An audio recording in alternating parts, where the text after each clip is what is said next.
ബഹിരാകാശ രംഗത്ത് ISROയ്ക്ക് മറ്റൊരു ചരിത്ര നേട്ടം. രാജ്യത്തിന്റെ ചരിത്രത്തിലെ ആദ്യ സ്പേസ് ഡോക്കിംഗ് പരീക്ഷണമായ സ്പേഡെക്സ് വിജയകരമായി.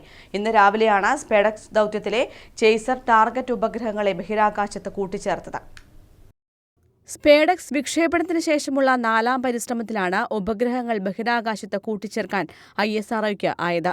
ഇന്ത്യയുടെ സ്വന്തം ബഹിരാകാശ നിലയമായ ഭാരതീയ അന്തരീക്ഷ സ്റ്റേഷൻ അടക്കമുള്ള പദ്ധതികൾക്ക് ISROയ്ക്ക് അനിവാര്യമായ സാങ്കേതികവിദ്യയാണ് സ്പേസ് ഡോക്കിംഗ്. ശ്രീഹരിക്കോട്ടയിലെ സതീഷ് ധവാൻ ബഹിരാകാശ കേന്ദ്രത്തിൽ നിന്ന് 2024 ഡിസംബർ 30-ാം തീയതിയാണ് PSLV-C-60 ലോഞ്ച് വെഹിക്കിളിൽ 2 സ്പേഡെക്സ് സാറ്റലൈറ്റുകൾ ISRO വിക്ഷേപിച്ചത്. SDX-01 ചേസർ, SDX-02 ടാർഗറ്റ് എന്നിങ്ങനെയായിരുന്നു ഈ ഉപഗ്രഹങ്ങളുടെ പേരുകൾ. ജനുവരി 6-ന് ഇവയുടെ ഡോക്കിംഗ് പരീക്ഷണം നടത്താനായിരുന്നു ISRO ആദ്യം നിശ്ചയിച്ചിരുന്നത്. എന്നാൽ സാങ്കേതിക കാരണങ്ങളാൽ ഈ ശ്രമം 9-ാം തീയതിയിലേക്ക് നീട്ടിവെച്ചു.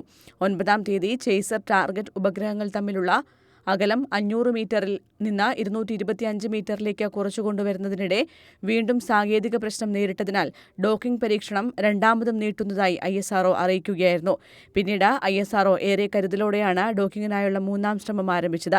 11-ാം തീയതിയിലെ 3ാം പരിശ്രമത്തിൽ 500 മീറ്ററിൽ നിന്ന് 230 മീറ്ററിലേക്കും 105 മീറ്ററിലേക്കും 15 മീറ്ററിലേക്കും 3 മീറ്ററിലേക്കും ISRO അനായാസം ഉപഗ്രഹങ്ങളെ കൊണ്ടുവന്നു. എന്നാൽ ഇതൊരു ട്രയൽ മാത്രമായിരുന്നു എന്ന അറിയിപ്പ് പിന്നാലെ ISROയുടെ ഭാഗത്തു നിന്നെത്തി.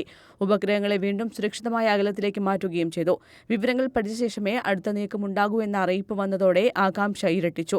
ഒടുവിൽ കാത്തിരിപ്പ് അവസാനിച്ച ഇന്ന് രാവിലെ സ്പേസ് ഡോക്കിംഗ് പരീക്ഷണം വിജയകരമായി പൂർത്തിയാക്കി. News desk, Kannur vision.